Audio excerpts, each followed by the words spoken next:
ਸੰਗ। ਨਾਮ ਦਿਓ ਮਨ ਲੀਨਾ,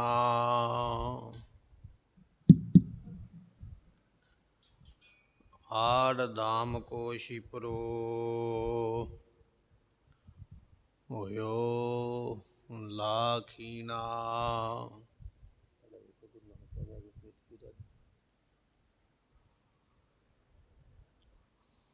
ਬੁਨਨਾ ਤਨਨਾ ਤਿਆਗ ਕੈ,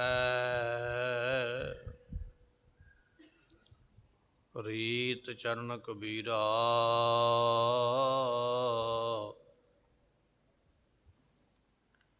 ਨੀਚ ਕੁਲਾ ਜੁਲਾਹਰਾ, ਭਇਓ ਗੁਣੀ ਗਹੀਰਾ। ਰਵਿਦਾਸ ਢਵੰਥਾ ਢੋਰ ਨੀਤ, ਤਿਨ ਤਿਆਗੀ ਮਾਇਆ। ਪ੍ਰਗਟ ਹੋਆ ਸਾਧ ਸੰਗ, ਹਰ ਦਰਸ਼ਨ ਪਾਇਆ। ਸੈਨ ਨਾਈ ਬੁਤਕਾਰੀਆ, ਉਹ ਘਰ ਘਰ ਸੁਣਿਆ। ਹਿਰਦੈ ਵਸਿਆ ਪਾਰ ਬ੍ਰਹਮ, ਭਗਤਾ ਮਹਿ ਗਣਿਆ। ਇਹ ਬਿਦ ਸੁਣ ਕੇ ਜਾਟਰੋ, ਉਠ ਭਗਤੀ ਲਾਗਾ। ਮਿਲੈ ਪ੍ਰਤੱਖ ਗੁਸਈਆ, ਧੰਨਾ ਵੱਡ ਭਾਗਾ। ਧੰਨ ਧੰਨ ਧੰਨ ਜਨ ਆਇਆ, ਜਿਸ ਪ੍ਰਸਾਦ ਸਭ ਜਗਤ ਤੁਰਾਇਆ। ਜਨ ਆਵਨ ਕਾਇ ਹੈ ਸੁਆਓ, ਜਨ ਕੈ ਸੰਗ ਚਿਤ ਆਵੈ ਨਾਉ। ਸੁਕਾਓ ਹੋਟਲ ਗੁਰ ਸੇਵੀਐ, ਅਹਨਿਸ ਸਹਜ ਸੁਭਾਏ। ਦਰਸ਼ਨ ਪਰਸੈ ਗੁਰੂ ਕੈ, ਜਨਮ ਮਰਨ ਦੁਖ ਹੋਵੈ। ਸਿਫਤ ਖਸਮ ਨੂਰ ਅਰਸੋਂ ਕੁਰਸੋਂ ਝਟੀ, ਤੁਧ ਡਿਠੇ ਸੱਚੇ ਪਾਤਸ਼ਾਹ। ਮਲ ਜਨਮ ਜਨਮ ਦੀ ਤੁਧ ਡਿਠੇ ਸੱਚੇ ਪਾਤਸ਼ਾਹ। ਮਲ ਜਨਮ ਜਨਮ ਦੀ ਕਟੀਐ। ਸਤਨਾਮ ਸ੍ਰੀ ਵਾਹਿਗੁਰੂ ਸਾਹਿਬ ਜੀਓ। ਰਾਗ ਸੂਹੀ ਬਾਣੀ ਸ਼੍ਰੀ ਕਬੀਰ ਜੀਓ। ਤਥਾ ਸਭਨਾ ਭਗਤਾਂ ਕੀ ਕਬੀਰ ਕੇ ਇੱਕ ਓੰਕਾਰ ਸਤਿਗੁਰ ਪ੍ਰਸਾਦ। ਅਵਤਰ ਆਏ ਕਹਾ ਤੁਮ ਕੀਨਾ, राम को नाम ना कबहू लीना। राम न जपो कवन मत लागे, मारे जैबै को क्या करो भागे। अवतर आए कहा तुम कीना। ਵਾਹਿਗੁਰੂ ਜੀ ਕਾ ਖਾਲਸਾ, ਵਾਹਿਗੁਰੂ ਜੀ ਕੀ ਫਤਿਹ। ਦੀਨ ਦੁਨੀਆ ਦੇ ਮਾਲਕ, ਗਰੀਬ ਨਵਾਜ ਗੁਰੂ ਗ੍ਰੰਥ ਸਾਹਿਬ ਜੀਆਂ ਦੀ ਪਾਵਨ ਪਵਿੱਤਰ ਹਜ਼ੂਰੀ ਦਾ ਆਨੰਦ ਮਾਣ ਰਹੀ ਗੁਰੂ ਕੀ ਸੰਗਤ। ਆਪ ਸੰਗਤ ਨੇ ਸਤਿਗੁਰਾਂ ਦੇ ਦਰਬਾਰ ਵਿੱਚ ਸ਼ਸ਼ੋਭਤ ਹੋ ਕਰਕੇ ਗੁਰੂ ਕੀ ਬਾਣੀ ਦੇ ਕੀਰਤਨ ਦੀਆਂ ਦਾਤਾਂ ਸਰਵਣ ਕੀਤੀਆਂ। ਇਸ ਵੇਲੇ ਮਹਾਰਾਜ ਸਾਹਿਬ ਜੀ ਸਾਨੂੰ ਕਥਾ ਦੇ ਦੁਆਰਾ ਗੁਰ ਸ਼ਬਦ ਦੀ ਵਿਚਾਰ ਦੇ ਨਾਲ ਨਿਹਾਲ ਕਰ ਰਹੇ ਨੇ। ਆਓ ਮਨ ਦੇ ਧਿਆਨ ਨੂੰ ਟਿਕਾਈਏ, ਭਾਵਨਾ ਦੇ ਨਾਲ ਅੰਮ੍ਰਿਤ ਬਚਨ ਸਰਵਣ ਕਰੀਏ। ਮਿਲ ਕੇ ਆਖੀਏ ਸਤਨਾਮ ਸ੍ਰੀ ਵਾਹਿਗੁਰੂ ਸਾਹਿਬ ਜੀ। ਸਤਨਾਮ ਸ੍ਰੀ ਵਾਹਿਗੁਰੂ ਸਾਹਿਬ ਜੀਓ। ਰਾਗ ਸੂਹੀ ਬਾਣੀ ਸ੍ਰੀ ਕਬੀਰ ਜੀਓ। ਰਾਗ ਦਾ ਨਾਮ ਸੂਹੀ ਹੈ। ਸਤਿਗੁਰਾਂ ਨੇ ਗੁਰਬਾਣੀ ਦੀ ਜੋ ਤਰਤੀਬ ਹੈ ਉਹ ਇਸ ਤਰ੍ਹਾਂ ਦੇ ਨਾਲ ਬਣਾਈ ਹੈ। ਰਾਗ ਜਦੋਂ ਪ੍ਰਾਰੰਭ ਹੁੰਦਾ ਹੈ ਉਹਦੇ ਵਿੱਚ ਪਹਿਲੇ ਪਾਤਸ਼ਾਹ ਦੀ ਬਾਣੀ,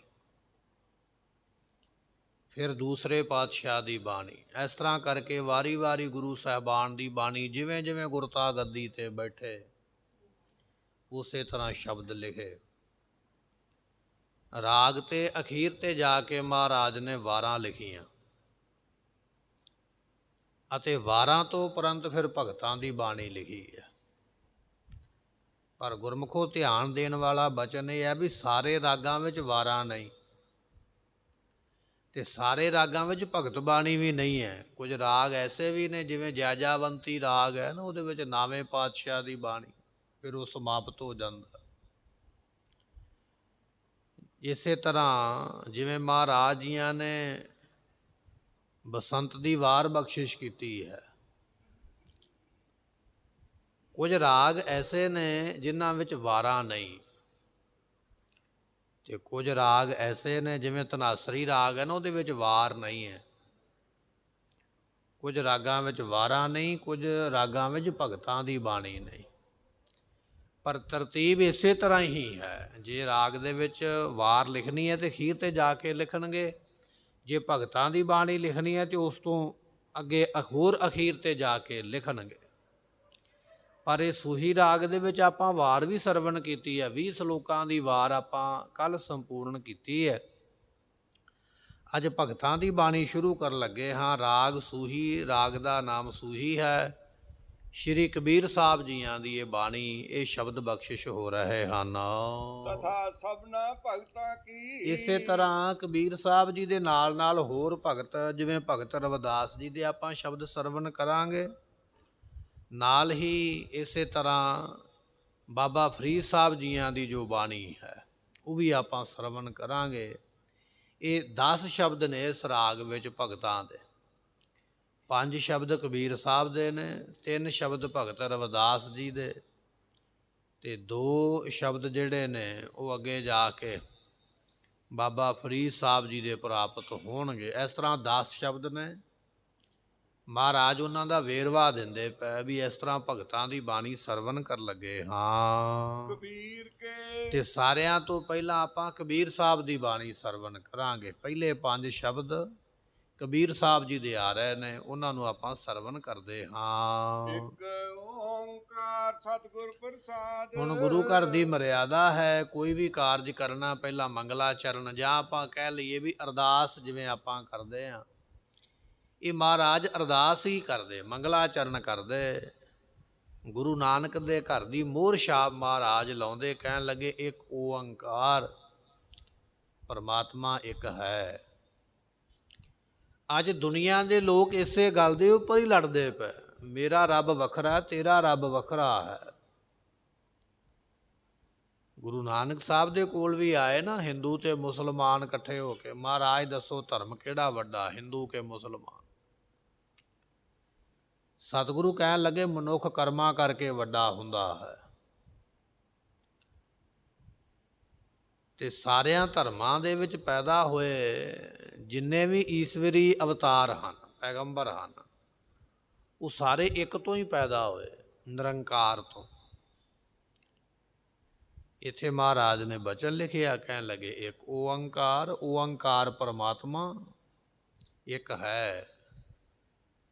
ਜੇ ਉਸ ਇੱਕ ਦੀ ਪ੍ਰਾਪਤੀ ਕਰਨੀ ਚਾਹੁੰਦਾ ਹੈ, ਗੁਰੂ ਕਿਹਾ ਸਿੱਖਾ, ਜੇ ਨਿਰੰਕਾਰ ਨੂੰ ਮਿਲਣਾ ਚਾਹੁੰਦਾ ਨਾ, ਪਰਮੇਸ਼ਰ ਨੂੰ, ਤੇ ਸਤਿਗੁਰ ਪ੍ਰਸਾਦ, ਫਿਰ ਤੈਨੂੰ ਗੁਰੂ ਦੀ ਕਿਰਪਾ ਲੈਣੀ ਪਵੇਗੀ, ਬਖਸ਼ਿਸ਼ ਲੈਣੀ ਪਵੇਗੀ, ਤਾਂ ਉਸ ਦੀ ਪ੍ਰਾਪਤੀ ਹੈ। ਅਵਤਰ ਆਏ ਕਹਾ ਤੁਮ ਕੀਨਾ। ਕਬੀਰ ਸਾਹਿਬ ਜੀ ਹਿਤ ਉਪਦੇਸ਼ ਦਿੰਦਿਆਂ ਥੱਕ ਗਏ। ਹਿਤ ਤੋਂ ਭਾਵ ਹੁੰਦਾ ਵੀ ਕਿਸੇ ਦੇ ਭਲੇ ਵਾਸਤੇ ਔਰ ਪ੍ਰੇਮ ਦੇ ਨਾਲ ਗੱਲ ਸਮਝਾਉਣੀ।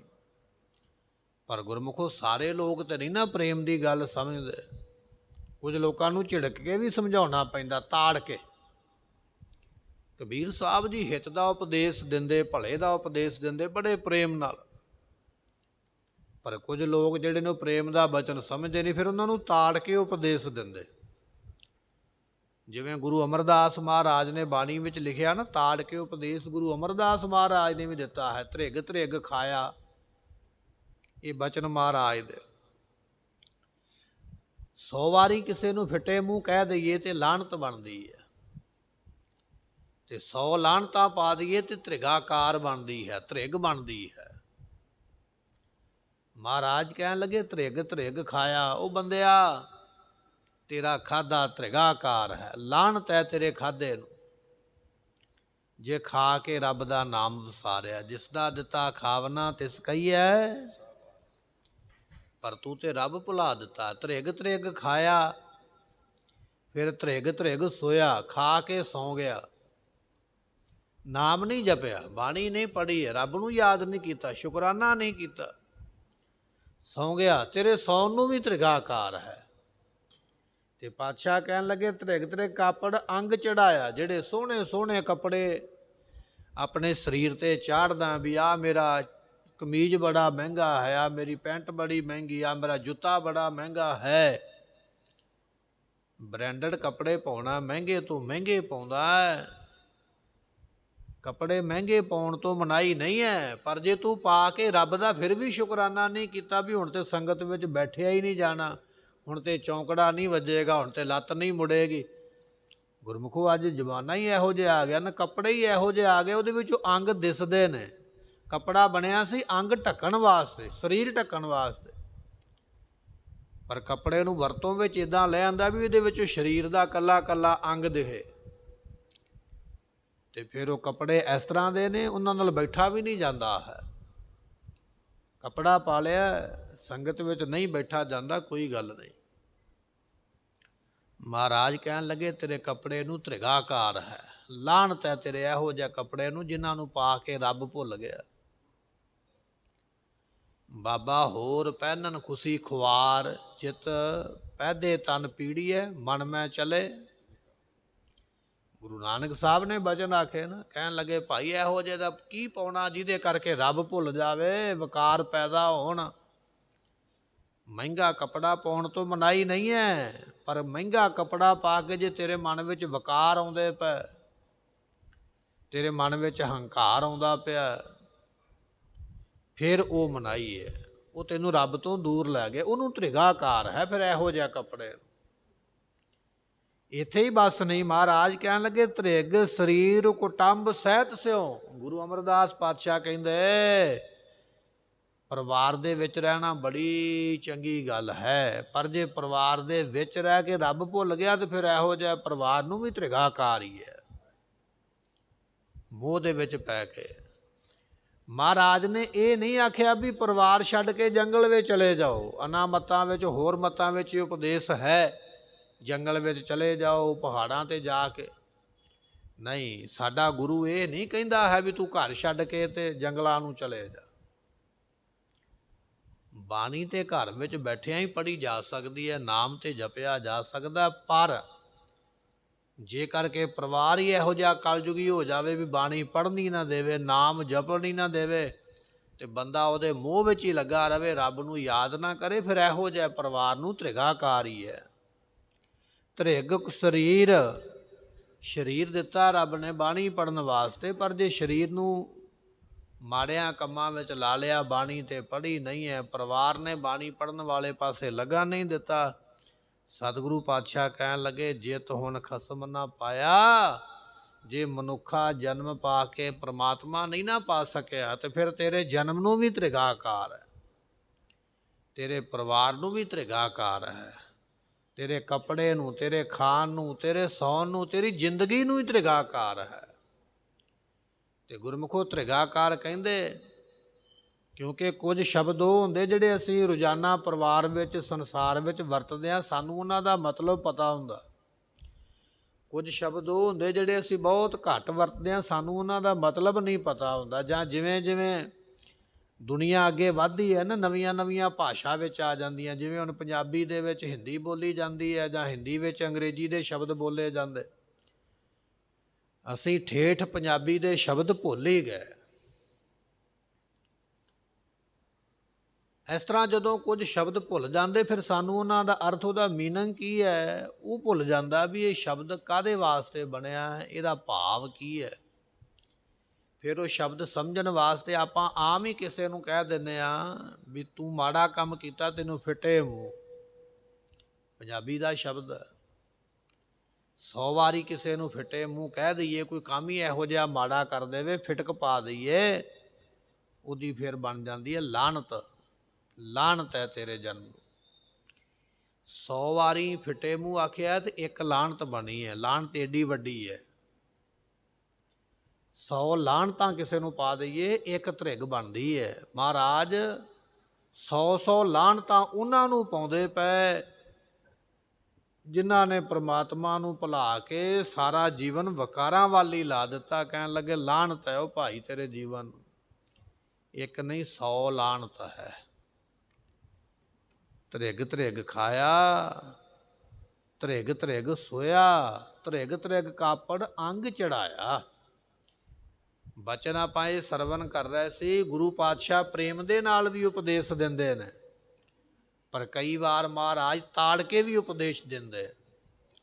ਜਿਵੇਂ ਮਾਂ ਬਾਪ ਬੱਚੇ ਨੂੰ ਸਮਝਾਵੇ ਨਾ ਵਾਰ-ਵਾਰ ਵੀ ਪੁੱਤਰਾ ਆਹ ਕੰਮ ਨਹੀਂ ਕਰਨਾ, ਆਪਣੀ ਝੋਲੀ ਵਿੱਚ ਬਿਠਾ ਕੇ, ਗੋਦੀ 'ਚ ਬਿਠਾ ਕੇ, ਕੋਲ ਬਿਠਾ ਕੇ ਬੜੇ ਪਿਆਰ ਨਾਲ ਮਾਂ ਬਾਪ ਸਮਝਾਉਂਦਾ। ਇੱਕ ਵਾਰੀ ਸਮਝਾਇਆ ਪਰ ਬੱਚਾ ਬੜਾ ਜਿੱਦੀ ਹੈ, ਨਹੀਂ ਸਮਝਿਆ, ਫਿਰ ਉਹੀ ਕੰਮ ਕੀਤਾ। ਦੂਜੀ ਵਾਰੀ ਫਿਰ ਸਮਝਾਇਆ, ਤੀਜੀ ਵਾਰੀ ਫਿਰ ਸਮਝਾਇਆ। ਅਖੀਰ ਤੇ ਜਾ ਕੇ ਮਾਂ ਨੂੰ ਚਪੇੜ ਮਾਰਨੀ ਪੈਂਦੀ ਹੈ। ਡਰ ਦੇਣਾ ਹੀ ਪੈਂਦਾ। ਜੇ ਕੱਲ ਨੂੰ ਕੀਤਾ, ਅੱਜ ਤੇ ਚਪੇੜ ਮਾਰੀ ਹੈ, ਕੱਲ ਨੂੰ ਡੰਡਾ ਫੜਾਂਗੇ। ਮਾਂ ਤੇ ਉਹੀ ਹੈ ਜਿਹਨੇ ਪਹਿਲੇ ਦਿਨ ਸੀਨੇ ਦੇ ਨਾਲ ਲਾ ਕੇ ਪਿਆਰ ਨਾਲ ਸਮਝਾਇਆ, ਤੇ ਉਹੀ ਮਾਂ ਜਿਹਨੇ ਅੱਜ ਚਪੇੜ ਮਾਰੀ ਹੈ, ਤੇ ਉਹੀ ਮਾਂ ਜਿਹੜਾ ਕੱਲ ਨੂੰ ਡੰਡਾ ਫੜਨ ਦੀ ਗੱਲ ਕਰਦੀ ਹੈ। ਪਰ ਮਾਂ ਆਪਣੇ ਬੱਚੇ ਦਾ ਭਲਾ ਚਾਹੁੰਦੀ ਹੈ ਵੀ ਇਹ ਪਿਆਰ ਨਾਲ ਸਮਝ ਆਵੇ, ਇਹ ਡਰ ਨਾਲ ਸਮਝ ਆਵੇ।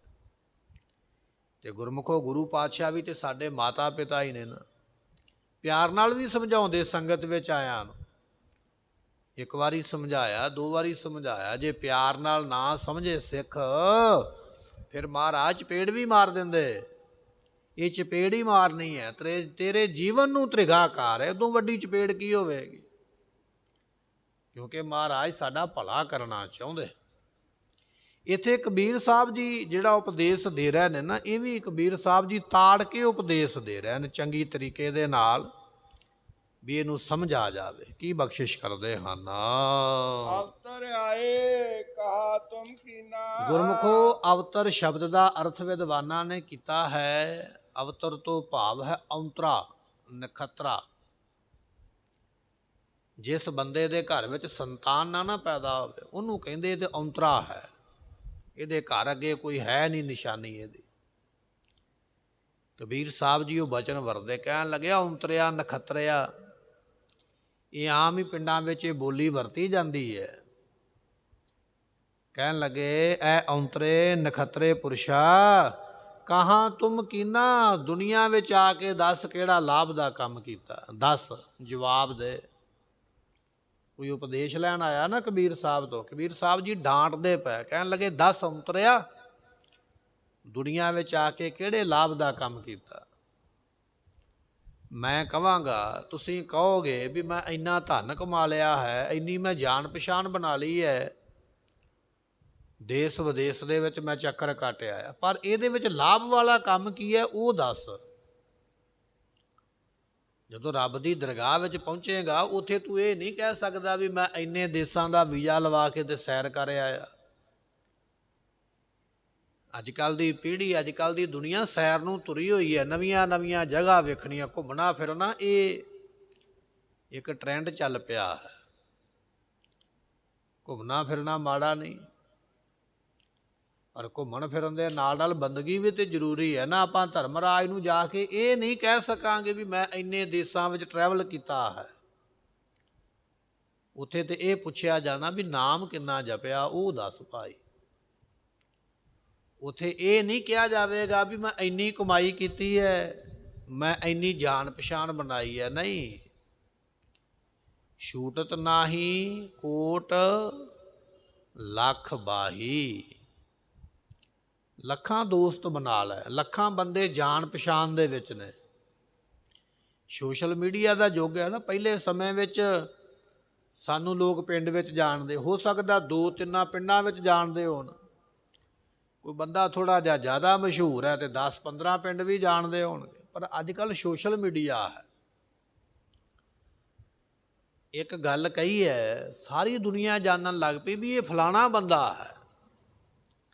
ਲੱਖਾਂ ਬੰਦੇ ਮਿੱਤਰ ਬਣ ਗਏ। ਉਹ ਲੱਖਾਂ ਬੰਦੇ ਜਿਹੜੇ ਮਿੱਤਰ ਬਣੇ ਨੇ, ਉਹਨਾਂ ਦੀਆਂ ਬਾਹਾਂ ਤੇਰੇ ਵਾਸਤੇ ਨੇ। ਉਹ ਤੈਨੂੰ ਕਹਿਣਗੇ ਫਿਕਰ ਨਾ ਕਰ, ਅਸੀਂ ਤੇਰੇ ਨਾਲ ਹਾਂ, ਤੇਰੀ ਮਦਦ ਕਰਾਂਗੇ। ਉਹਨਾਂ ਬਾਹਾਂ ਦਾ ਬਲ ਸਾਨੂੰ ਮਿਲ ਗਿਆ। ਅਸੀਂ ਉਹਨਾਂ ਨੂੰ ਤਨਖਾਹ ਨਹੀਂ ਦੇ ਰਹੇ, ਜਾਂ ਉਹ ਸਾਡੇ ਨੌਕਰ ਨਹੀਂ, ਉਹ ਸਾਡੇ ਮਿੱਤਰ ਬਣ ਗਏ। ਸੋਸ਼ਲ ਮੀਡੀਆ ਦੇ ਉੱਪਰ ਸੰਸਾਰ ਵਿੱਚ ਵਿਚਰਦੇ ਹਾਂ। ਅਸੀਂ ਇੱਕ ਹਾਕ ਦੇਵਾਂਗੇ, ਉਹ ਸ਼ਹਿਰ ਬੰਦ ਕਰ ਦੇਣਗੇ, ਸੜਕਾਂ ਬੰਦ ਕਰ ਦੇਣਗੇ, ਜਾਮ ਲਾ ਦੇਣਗੇ। ਸਰਕਾਰਾਂ ਨੂੰ ਵੀ ਪਤਾ ਲੱਗੇਗਾ ਵੀ ਇਹ ਬੰਦੇ ਵਿੱਚ ਬੜੀ ਤਾਕਤ ਹੈ। ਪਰ ਗੁਰਮੁਖੋ, ਬੰਦੇ ਇਕੱਠੇ ਕਰਕੇ, ਜਾਮ ਲਾ ਕੇ, ਸ਼ਹਿਰ ਬਲੌਕ ਕਰਕੇ ਦੁਨਿਆਵੀ ਤੌਰ ਤੇ ਤਾਕਤ ਵਿਖਾਈ ਜਾ ਸਕਦੀ ਹੈ, ਸਰਕਾਰ ਡਰਾਈ ਜਾ ਸਕਦੀ ਹੈ। ਪਰ ਜੇ ਕੋਈ ਬੰਦਾ ਆ ਕੇ ਨਾ ਵੀ ਇੰਨਾ ਮੈਂ ਪਾਵਰ ਲੈ ਕੇ ਤੇ ਮੈਂ ਧਰਮਰਾਜੇ ਨੂੰ ਡਰਾ ਦਿਆਂਗਾ, ਮੈਂ ਮੌਤ ਤੋਂ ਬਚ ਜਾਵਾਂਗਾ, ਮਹਾਰਾਜ ਕਹਿਣ ਲੱਗੇ ਨਹੀਂ, ਛੂਟਤ ਨਾਹੀ ਕੋਟ ਲੱਖ ਬਾਹੀ। ਲੱਖਾਂ ਫੌਜਾਂ ਦਾ ਮਾਲਕ, ਵੱਡੇ ਵੱਡੇ ਹਥਿਆਰਾਂ ਦਾ ਮਾਲਕ, ਵੱਡੀਆਂ ਸੈਨਾਵਾਂ ਦਾ, ਵੱਡੀ ਸੈਨਾ ਕੋਲ ਹੈ। ਪਰ ਪ੍ਰਮਾਤਮਾ ਜਮਾਂ ਤੋਂ ਨਹੀਂ ਬਚ ਸਕਦਾ। ਇੰਗਲੈਂਡ ਦੀ ਮਹਾਰਾਣੀ ਮਰੀ ਹੈ ਨਾ, ਕਿੰਨਾ ਧਨ ਹੈ, ਕਿੰਨੀਆਂ ਫੌਜਾਂ, ਕਿੰਨੇ ਦੇਸ਼ਾਂ 'ਚ ਹੁਕਮ ਚੱਲਦਾ।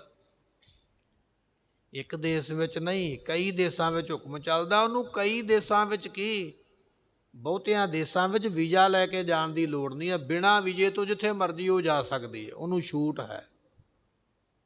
ਇੰਨਾ ਹੁਕਮ ਚੱਲਦਾ। ਇੱਥੇ ਹੀ ਬਸ ਨਹੀਂ, ਕਿਸੇ ਵੀ ਦੇਸ਼ ਵਿੱਚ ਜਾ ਕੇ ਉਹ ਡਰਾਈਵਿੰਗ ਕਰ ਸਕਦੀ, ਗੱਡੀ ਚਲਾ ਸਕਦੀ, ਉਹਨੂੰ ਲਾਇਸੈਂਸ ਦੀ ਲੋੜ ਨਹੀਂ ਹੈ। ਕਿੰਨੀ ਤਾਕਤ ਹੈ। ਪਰ ਕਹਿਣ ਲੱਗੇ ਮੌਤ ਤੋਂ ਨਹੀਂ ਬਚ ਸਕਦਾ ਕੋਈ। ਐਡੇ ਪਾਵਰਫੁਲ ਆਦਮੀ ਨੂੰ ਵੀ ਮੌਤ ਪ੍ਰਾਪਤ ਕਰਦੀ ਹੈ। ਸਤਿਗੁਰੂ ਪਾਤਸ਼ਾਹ ਕਹਿਣ ਲੱਗੇ ਇਹ ਦੱਸ ਤੂੰ ਦੁਨੀਆ ਤੇ ਆ ਕੇ ਕੀ ਕੀਤਾ ਹੈ? ਲਾਭ ਵਾਲਾ ਕੰਮ। ਲਾਭ ਵਾਲਾ ਕੰਮ ਸ਼ਬਦ ਤਾਂ ਵਰਤਿਆ ਕਿਉਂਕਿ ਅਸੀਂ ਕੰਮ ਗਿਣਵਾ ਦਿਆਂਗੇ। ਮੈਂ ਜਦੋਂ ਘਰੋਂ ਤੁਰਿਆ ਸੀ ਉਦੋਂ ਮੇਰੀ ਜੇਬ ਵਿੱਚ ਇੰਨੇ ਪੈਸੇ ਸਨ, ਅੱਜ ਮੇਰੇ ਅਕਾਊਂਟ ਵਿੱਚ ਇੰਨੇ ਨੇ, ਇਹ ਗਿਣਾ ਦਿਆਂਗੇ ਅਸੀਂ।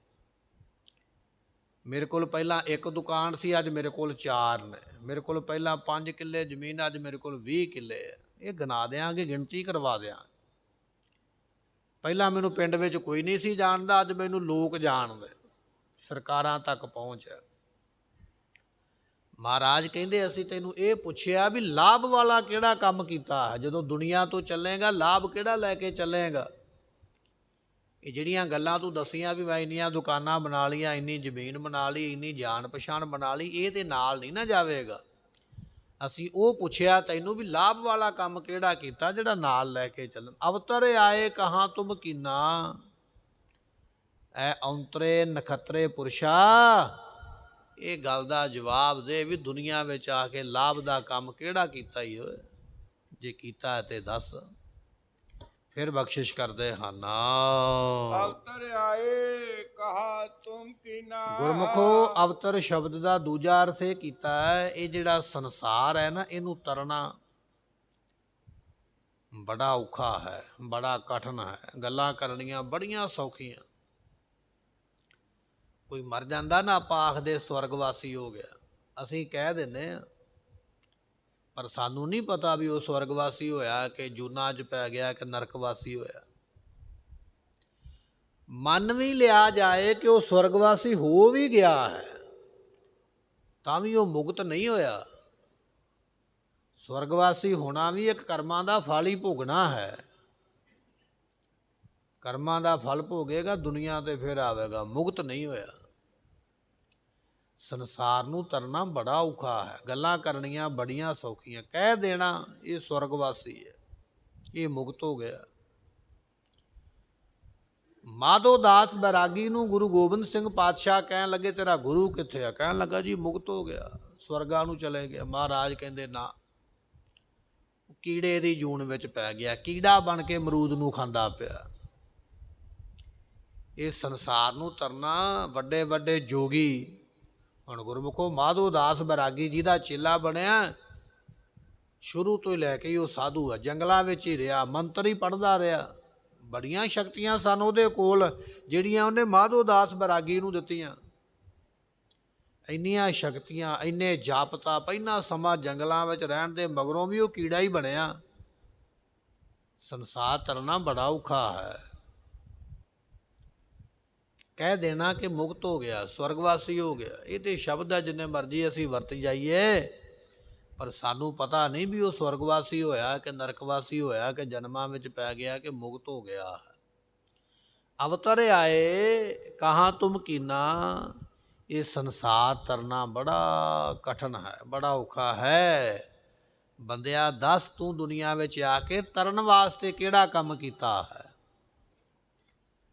ਆਪਾਂ ਦਰਿਆ ਪਾਰ ਕਰਨਾ ਨਾ, ਪਹਿਲਾਂ ਬੇੜੀ ਦਾ ਇੰਤਜ਼ਾਮ ਕਰਾਂਗੇ, ਰਾਹ ਲੱਭਾਂਗੇ ਵੀ ਕਿਵੇਂ ਤਰ ਕੇ ਜਾਣਾ ਹੈ।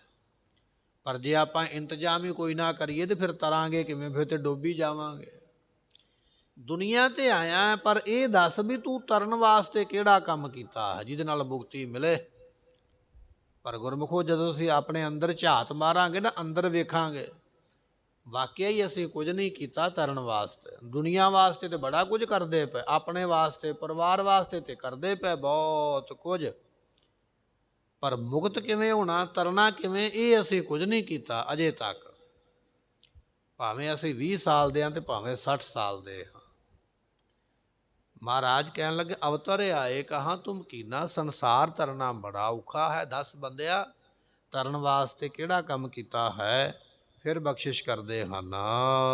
ਅਵਤਰ ਆਏ ਕਹਾਂ ਤੁਮ ਕੀਨਾ, ਗੁਰਮੁਖੋ ਅਵਤਰ ਤੋਂ ਭਾਵ ਹੈ ਹੋਰ ਜੂਨੀਆਂ ਵਿੱਚੋਂ ਘੁੰਮ ਕੇ। ਬੰਦਿਆ ਤੂੰ ਮਨੁੱਖਾ ਜਨਮ ਵਿੱਚ ਅਵਤਰ ਕਹੀਏ ਆਇਆ ਹੈ, ਇਹ ਤੀਜਾ ਅਰਥ ਹੈ। ਕੋਈ ਬੰਦਾ ਇਹ ਨਾ ਦਾਵਾ ਕਰੇ ਵੀ ਮੈਂ ਸਿੱਧਾ ਪਰਮਾਤਮਾ ਤੋਂ ਇੱਥੇ ਆਇਆ ਮਨੁੱਖਾ ਜਨਮ ਵਿੱਚ, ਨਹੀਂ। ਕਈ ਜਨਮ ਭੈ ਕੀਟ ਪਤੰਗਾ, ਪਤਾ ਨਹੀਂ ਕਿੰਨੇ ਜਨਮ ਕੀੜਿਆਂ ਦੇ, ਨਿੱਕਾ ਕੀੜਾ, ਵੱਡਾ ਕੀੜਾ, ਨਰ ਕੀੜਾ, ਮਾਦਾ ਕੀੜਾ, ਕੀੜੀ, ਪਤਾ ਨਹੀਂ ਕਿੰਨੇ ਜਨਮ ਲੈ। ਕੁਝ ਕੀੜੇ ਪੱਤੇ ਖਾਣ ਵਾਲੇ, ਕੁਝ ਕੀੜੇ ਮਿੱਟੀ ਖਾਣ ਵਾਲੇ, ਕੁਝ ਕੀੜੇ ਮਾਸ ਖਾਣ ਵਾਲੇ, ਉਹਨਾਂ ਜਨਮਾਂ ਵਿੱਚ ਰਿਹਾ। ਪਤੰਗਾ ਬਣ ਗਿਆ, ਕਦੇ ਭੌਰਾ ਬਣ ਜਾਂਦਾ, ਕਦੇ ਮੱਖੀ ਬਣ ਜਾਂਦਾ, ਕਦੇ ਮੱਛਰ ਬਣ ਜਾਂਦਾ, ਇਹ ਵੀ ਜਨਮ ਲੈ। ਤੇ ਪਾਤਸ਼ਾਹ ਕਹਿਣ ਲੱਗੇ ਕਈ ਜਨਮ ਗਾਜ ਮੀਨ ਕੁਰੰਗਾ, ਕਦੇ ਹਾਥੀ ਤੇ ਮੱਛੀਆਂ ਬਣਦਾ। ਕਹਿਣ ਤੋਂ ਭਾਵ ਵੀ ਜਨਮਾਂ ਦੀ ਖੇਡ ਬੜੀ ਲੰਮੀ ਹੈ। ਸਤਿਗੁਰੂ ਪਾਤਸ਼ਾਹ ਕਹਿਣ ਲੱਗੇ ਤੈਨੂੰ ਅਸੀਂ ਸਵਾਲ ਇਹ ਕੀਤਾ ਹੈ ਵੀ ਤੂੰ ਦੁਨੀਆ ਤੇ ਆਇਆ ਹੈ, ਹੋਰਾਂ ਜੂਨਾਂ ਵਿੱਚੋਂ ਘੁੰਮ ਘੁਮਾ ਕੇ ਮਨੁੱਖਾ ਜਨਮ ਦੇ ਵਿੱਚ ਆਇਆ, ਤੇ ਦੱਸ ਤੈਨੂੰ ਅਜੇ ਤੱਕ ਅਕਲ ਨਹੀਂ ਆਈ? ਗੁਰਮੁਖੋ ਇੱਕ ਵਾਰੀ ਸੱਪ ਦੀ ਖੁੱਡ ਵਿੱਚ ਹੱਥ ਪਾਈਏ ਤੇ ਉਹ ਬੇਕੂਫੀ ਹੈ, ਦੂਜੀ ਵਾਰੀ ਦੁਬਾਰਾ ਫਿਰ ਪਾਉਣਾ ਉਹਨੂੰ ਮਹਾਂ ਮੂਰਖੀ ਆਖਿਆ ਜਾਂਦਾ ਹੈ। ਜਦੋਂ ਇੱਕ ਵਾਰੀ ਅਸੀਂ ਜਮਾਂ ਦੇ ਵੱਸ ਪੈ ਗਏ ਹਾਂ, ਦੂਜੀ ਵਾਰੀ ਫਿਰ ਪੈ ਗਏ ਹਾਂ। ਹੁਣ ਅਸੀਂ ਮਨੁੱਖਾ ਜਨਮ ਦੇ ਵਿੱਚ ਵੀ ਆ ਕੇ ਜੇ ਜਮਾਂ ਦੇ ਵੱਸ ਪਏ ਤੇ ਫਿਰ ਮਹਾਂ ਮੂਰਖੀ ਹੋਏ ਨਾ, ਵੀ ਵਾਰ-ਵਾਰ ਉਹ ਜਮਾਂ ਦੇ ਕੋਲ ਹੀ ਜਾਂਦੇ ਆ, ਵਾਰ-ਵਾਰ ਜਨਮਾਂ 'ਚ ਤੁਰੇ ਜਾਂਦੇ। ਮਹਾਰਾਜ ਕਹਿਣ ਲੱਗੇ ਸੰਸਾਰ ਦੇ ਵਿੱਚ ਆ ਕੇ ਹੋਰਾਂ ਜੂਨੀਆਂ ਵਿੱਚੋਂ ਤੈਨੂੰ ਕੱਢ ਕੇ ਪ੍ਰਮਾਤਮਾ ਨੇ ਮਨੁੱਖਾ ਜਨਮ ਦਿੱਤਾ ਹੈ। ਭਈ ਪ੍ਰਾਪਤ ਮਾਨੁਖ ਦੇਹੁਰੀਆ, ਤੁਮਰੀ ਕਿਰਪਾ ਤੇ ਮਾਨੁਖ ਦੇਹ ਪਾਈ ਹੈ। ਰੱਬ ਨੇ ਤੈਨੂੰ ਮਨੁੱਖਾ ਦੇਹ ਦਿੱਤੀ ਹੈ, ਤੂੰ ਇਹ ਦੱਸ ਵੀ ਇਸ ਦੇਹ ਵਿੱਚ ਆ ਕੇ, ਜਨਮ ਦੇ ਵਿੱਚ ਆ ਕੇ ਤੂੰ ਕਿਹੜਾ ਭਲੇ ਵਾਲਾ ਕੰਮ ਕੀਤਾ ਹੈ? ਦੁਬਾਰਾ ਫਿਰ ਬਖਸ਼ਿਸ਼ ਕਰਦੇ ਹਨ। ਅਵਤਰ ਆਏ ਕਹਾ ਤੁਮ ਕੀਨਾ। ਗੁਰਮੁਖੋ ਅਵਤਰ ਤੋਂ ਭਾਵ ਹੁੰਦਾ ਹੈ ਉਤਰਨਾ, ਆਉਣਾ। ਕਹਿਣ ਲੱਗੇ ਮਨੁੱਖਾ ਜਨਮ ਦੇ ਵਿੱਚ ਉਤਰਿਆ, ਮਨੁੱਖਾ ਜਨਮ ਦੇ ਵਿੱਚ ਆਇਆ ਹੈ। 10 ਭਾਈ ਬੰਦਿਆ, ਮਨੁੱਖਾ ਜਨਮ ਵੀ ਇੱਕ ਅਵਤਰ ਕਹੀਏ, ਅਵਤਾਰ ਹੈ। ਮਨੁੱਖਾ ਜਨਮ ਇੱਕ ਅਵਤਾਰ ਹੈ। ਆਪਾਂ ਕਹਿ ਦਿੰਦੇ ਨੇ ਫਲਾਣਾ ਅਵਤਾਰ। ਅਵਤਾਰ ਤੋਂ ਭਾਵ ਹੁੰਦਾ ਜਿਹੜਾ ਉਚਾਈ ਤੋਂ ਨਿਉਣ ਵਾਲੇ ਪਾਸੇ ਆਵੇ, ਉੱਚੇ ਥਾਂ ਤੋਂ ਨੀਵੇਂ ਪਾਸੇ ਆਵੇ ਤੇ ਨੀਵੇਂ ਪਾਸੇ ਭਲਾ ਕਰਕੇ ਤੇ ਨੀਵਿਆਂ ਲੋਕਾਂ ਦਾ ਭਲਾ ਕਰ ਦੇਵੇ, ਉਹਨਾਂ ਨੂੰ ਉੱਚੇ ਲੈ ਜਾਵੇ, ਉਹਨੂੰ ਅਵਤਾਰ ਆਖਿਆ ਜਾਂਦਾ ਹੈ। ਸਤਿਗੁਰੂ ਪਾਤਸ਼ਾਹ ਕਹਿਣ ਲੱਗੇ ਮਨੁੱਖਾ ਜਨਮ ਵੀ ਇੱਕ ਅਵਤਾਰ ਹੈ। ਦੂਜੀਆਂ ਜੂਨਾਂ ਨੀਵੀਆਂ ਨੇ ਨਾ, ਖੋਤੇ ਘੋੜੇ ਬਣਿਆ, ਪਸ਼ੂ ਬਣਿਆ, ਉਹਨਾਂ ਵਿੱਚੋਂ ਨਿਕਲ ਕੇ ਪ੍ਰਮਾਤਮਾ ਨੇ ਤੈਨੂੰ ਮਨੁੱਖਾ ਜਨਮ ਦੇ ਵਿੱਚ ਉਤਾਰਿਆ ਹੈ। ਇੱਥੋਂ ਤੂੰ ਹੁਣ ਉੱਪਰ ਨੂੰ ਜਾਣਾ ਸੀ, ਸੱਚਖੰਡ ਨੂੰ ਜਾਣਾ ਸੀ। ਦੱਸੋ ਬੰਦਿਆ, ਇੰਨੀ ਕਮਾਈ ਕੀਤੀ ਹੈ ਸੱਚਖੰਡ ਨੂੰ ਜਾਣ ਵਾਸਤੇ। ਅਵਤਰ ਆਏ ਕਹਾਂ ਤੁਮ ਕੀਨਾ। ਮਨੁੱਖਾ ਜਨਮ ਇੱਕ ਅਵਤਾਰ ਹੈ। ਅਵਰ ਜੋਨ ਤੇਰੀ ਪਨਹਾਰੀ, ਇਸ ਧਰਤੀ ਮਹਿ ਤੇਰੀ ਸਿੱਕਦਾਰੀ। ਬਾਕੀ ਜੂਨਾਂ ਤੇ ਤੇਰਾ ਪਾਣੀ ਭਰਦੀਆਂ, ਤੇਰੀਆਂ ਨੌਕਰ ਲੱਗੀਆਂ ਹੋਈਆਂ। ਪਰਮਾਤਮਾ ਨੇ ਇਸ ਧਰਤੀ ਤੇ ਤੈਨੂੰ ਸਰਦਾਰੀ ਬਖਸ਼ੀ ਹੈ। ਇਹ ਜਨਮ ਸੇਵਾ ਕਰਾਉਣ ਵਾਲਾ ਹੈ। ਤੇ ਗੁਰਮੁਖੋ ਸੇਵਾ ਕਰਦੇ ਹੀ ਪਏ ਨਾ ਪਸ਼ੂ ਪੰਛੀ। ਵੇਖੋ ਬੈਲ ਜਿਹੜਾ ਹੈ ਉਹ ਵੀ ਕੰਮ ਅਸੀਂ ਲਾ ਲਿਆ, ਗਾਵਾਂ ਤੋਂ ਕੰਮ ਲੈਂਦੇ, ਮੱਝਾਂ ਤੋਂ ਕੰਮ ਲੈਂਦੇ, ਹਾਥੀ ਘੋੜੇ ਸਾਡੀ ਕੋਈ ਸਾਨੂੰ ਸਵਾਰੀ ਦਿੰਦਾ ਹੈ, ਕੋਈ ਸਾਡਾ ਕਹਿਣਾ ਮੰਨਦਾ, ਕੁੱਤਾ ਸਾਡੀ ਰਾਖੀ ਕਰਦਾ ਪਿਆ। ਇਹ ਮਨੁੱਖਾ ਜਨਮ ਵੀ ਇੱਕ ਅਵਤਾਰ ਹੀ ਹੈ, ਜਿਹਦੇ ਵਿੱਚ ਬਾਕੀ ਜੂਨਾਂ ਸਾਡੀ ਸੇਵਾ ਕਰਦੀਆਂ। ਇੱਕ ਕੁੱਤੇ ਦਾ ਘਰ ਹੈ, ਦੂਜਾ ਕੁੱਤਾ ਉਹਦੇ ਦੁਆਰੇ ਤੇ ਬੈਠ ਕੇ ਉਹਦੀ ਰਾਖੀ ਥੋੜ੍ਹੀ ਕਰਦਾ। ਘੋੜੇ ਦੇ ਉੱਪਰ ਘੋੜਾ ਚੜ੍ਹ ਕੇ ਸਵਾਰੀ ਥੋੜ੍ਹੀ ਕਰਦਾ, ਹਾਥੀ ਦੇ ਉੱਪਰ ਹਾਥੀ ਬੈਠ ਕੇ ਸਵਾਰੀ ਨਹੀਂ ਨਾ ਕਰਦਾ। ਪਰ ਮਨੁੱਖ ਸਾਰਿਆਂ ਦੀ ਸਵਾਰੀ ਕਰਦਾ ਹੈ। ਮਨੁੱਖ ਨੂੰ ਸਾਰੇ ਹੀ ਸੇਵਾ ਵਿੱਚ ਲਾਏ ਹੋਏ, ਮਨੁੱਖ ਨੇ ਸਾਰੇ ਹੀ ਸੇਵਾ ਵਿੱਚ ਲਾਏ ਹੋਏ।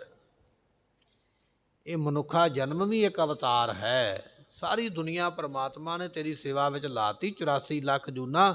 ਪਰ ਬੰਦਿਆ ਤੂੰ ਇਹ ਦੱਸ, ਐਡੀ ਵੱਡੀ ਦਾਤ ਲੈ ਕੇ ਤੂੰ ਕੀ ਕਮਾਈ ਕੀਤੀ ਹੈ? ਪਰਮਾਤਮਾ ਤੇ ਤੈਨੂੰ ਇੰਨੇ ਗਿਫਟ ਦਿੰਦਾ ਪਿਆ, ਐਡੀਆਂ ਬਖਸ਼ਿਸ਼ਾਂ ਦਿੰਦਾ ਪਿਆ, ਤੂੰ ਇਸ ਜਨਮ ਦੇ ਵਿੱਚ ਆ ਕੇ ਕੀ ਕੀਤਾ ਹੈ? ਇਹ ਸਵਾਲ ਹੈ।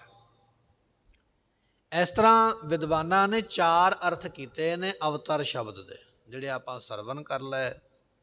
ਮਹਾਰਾਜ ਫਰਮਾਉਂਦੇ ਹਨ, ਰਾਮ ਕੋ ਨਾਮ ਨਾ ਕਬਹੂ ਲੀਨਾ। ਜੋ ਰਾਮ ਹੈ ਨਾ, ਰਮਿਆ ਹੋਇਆ ਪਰਮਾਤਮਾ, ਗੁਰਮੁਖੋ ਉਹ ਹਮੇਸ਼ਾ ਸੁਖ ਦੇਣ ਵਾਲਾ ਹੈ। ਰਾਮ ਹੈ ਸੁਖ ਦੇਣ ਵਾਲਾ। ਪਰ ਆਪਾਂ ਜਾਂ ਕਹਿ ਲਈਏ ਇਹ ਜੀਵ, ਤੂੰ ਸੁਖ ਦੇਣ ਵਾਲੇ ਪਰਮਾਤਮਾ ਨੂੰ ਕਦੇ ਯਾਦ ਹੀ ਨਹੀਂ ਕੀਤਾ ਹੈ।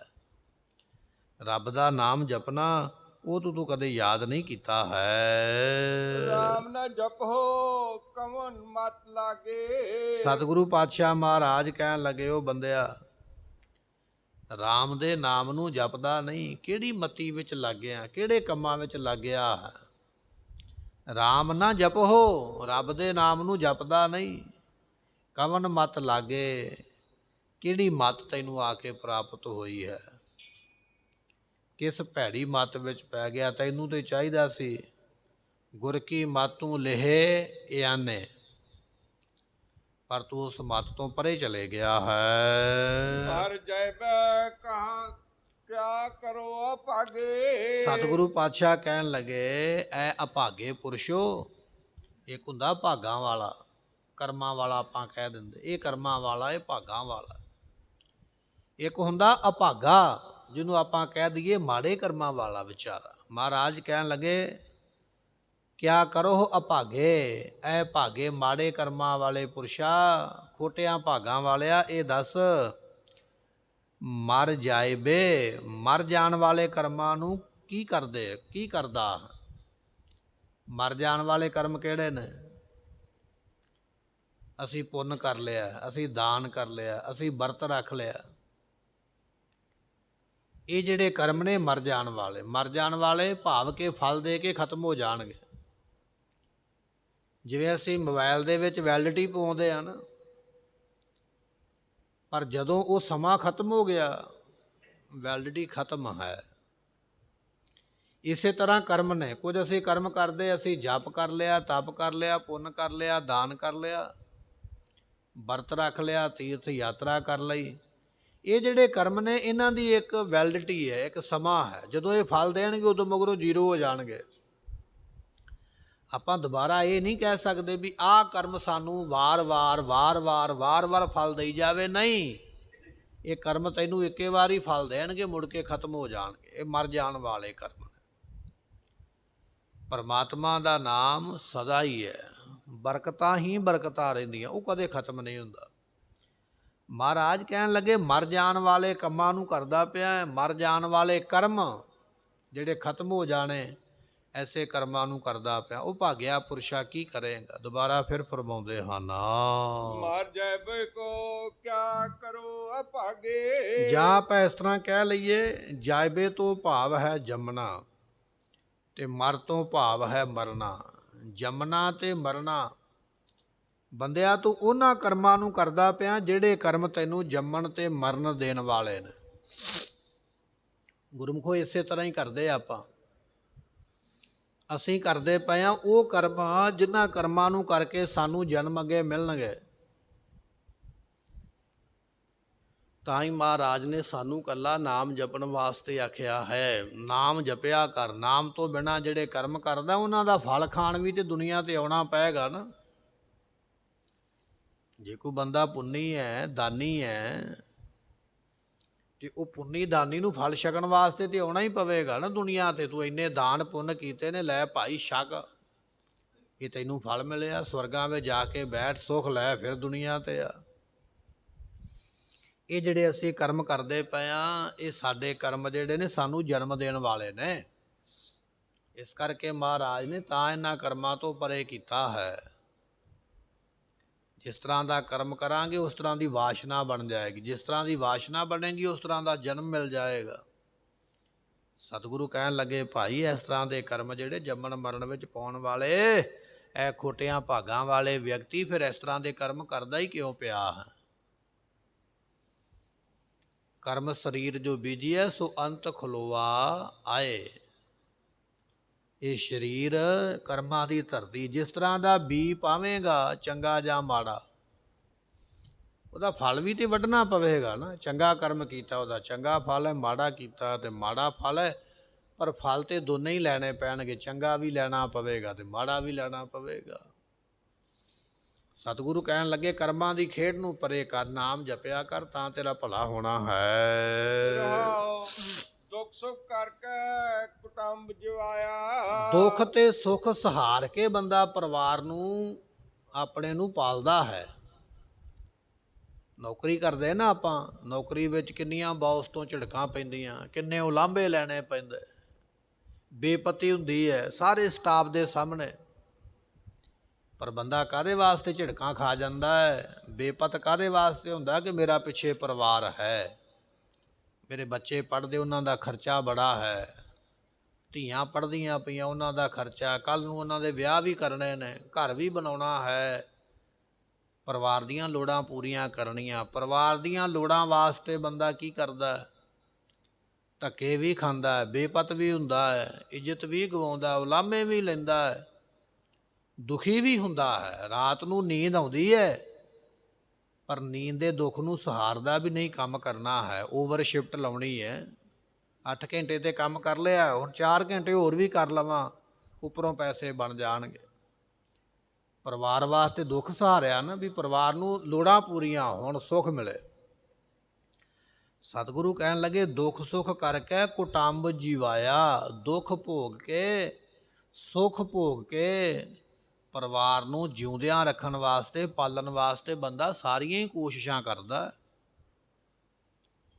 ਮਹਾਰਾਜ ਫਿਰ ਫਰਮਾਉਂਦੇ ਹਨ ਦੁੱਖ ਸੁੱਖ ਕਰਕੇ ਕੁਟੰਬ ਜਿਵਾਇਆ। ਗੁਰਮੁਖੋ ਦੁੱਖ ਸੁੱਖ ਤੋਂ ਭਾਵ ਹੁੰਦਾ ਹੈ ਪਰਿਵਾਰ ਵਾਸਤੇ ਬੰਦਾ ਵਲ ਛਲ ਕਰਦਾ ਹੈ, ਠੱਗੀ ਮਾਰਦਾ ਬੰਦਾ।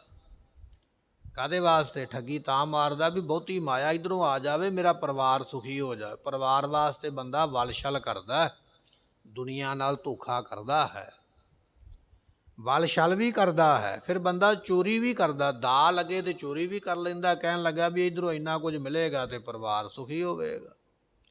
ਜੇ ਠੱਗੀ ਮਾਰਨੀ ਪਵੇ ਤੇ ਠੱਗੀ ਵੀ ਮਾਰਦਾ, ਕਿਸੇ ਨਾਲ ਯਾਰੀ ਦੋਸਤੀ ਲਾ ਕੇ, ਜਾਂ ਆਪਾਂ ਕਹਿ ਲਈਏ ਵੀ ਥੋੜ੍ਹੀ ਬਹੁਤੀ ਚਾਪਲੂਸੀ ਕਰਕੇ ਵੀ ਕੰਮ ਬਣਦਾ ਹੋਵੇ ਤੇ ਬੰਦਾ ਚਾਪਲੂਸੀ ਵੀ ਕਰਦਾ ਹੀ ਹੈ। ਵੇਖਦੇ ਨਾ ਜਿਹੜੇ ਵੱਡੇ ਲੋਕ ਨੇ, ਅਮੀਰ ਘਰਾਣੇ, ਉਹਨਾਂ ਦੇ ਘਰ ਵਿੱਚ ਆ ਕੇ ਦੂਜੇ ਲੋਕ ਕੰਮ ਕਰਦੇ, ਰਿਸ਼ਤੇਦਾਰ ਉਹਨਾਂ ਦਾ ਕੰਮ ਕਰੀ ਜਾਣਗੇ। ਅਫਸਰਾਂ ਦੇ ਥੱਲੇ ਨੌਕਰ ਜਿਹੜੇ ਉਹ ਬੜਾ ਜੀ ਕਰਨਗੇ। ਮੰਤਰੀਆਂ ਦੇ ਨਾਲ 100 ਬੰਦਿਆਂ ਦਾ ਵਹੀਰ ਤੁਰਿਆ ਫਿਰਦਾ, ਅੱਗੇ ਪਿੱਛੇ ਦੌੜੇ ਫਿਰਨਗੇ। ਕਾਹਦੇ ਵਾਸਤੇ? ਉਹਨਾਂ ਦੇ ਰਿਸ਼ਤੇਦਾਰ ਥੋੜ੍ਹੀ ਨੇ, ਉਹਨਾਂ ਨੂੰ ਆਪਣਾ ਮਤਲਬ ਹੈ। ਅੱਜ ਇਹਦਾ ਕੰਮ ਕਰਾਂਗੇ, ਕੱਲ੍ਹ ਨੂੰ ਸਾਨੂੰ ਇਹ ਕੰਮ ਦੇਵੇਗਾ, ਕੋਈ ਅਹੁਦਾ ਹੀ ਦੇ ਦੇਵੇਗਾ, ਕਿਸੇ ਕੇਸ ਵਿੱਚੋਂ ਕਢਾ ਦੇਵੇਗਾ। ਮਹਾਰਾਜ ਕਹਿਣ ਲੱਗੇ ਬੰਦਾ ਯਾਰੀ ਵੀ ਤਾਂ ਲਾਉਂਦਾ ਵੀ ਇਹਦੇ ਕੋਲੋਂ ਕੁਝ ਮਿਲੇ।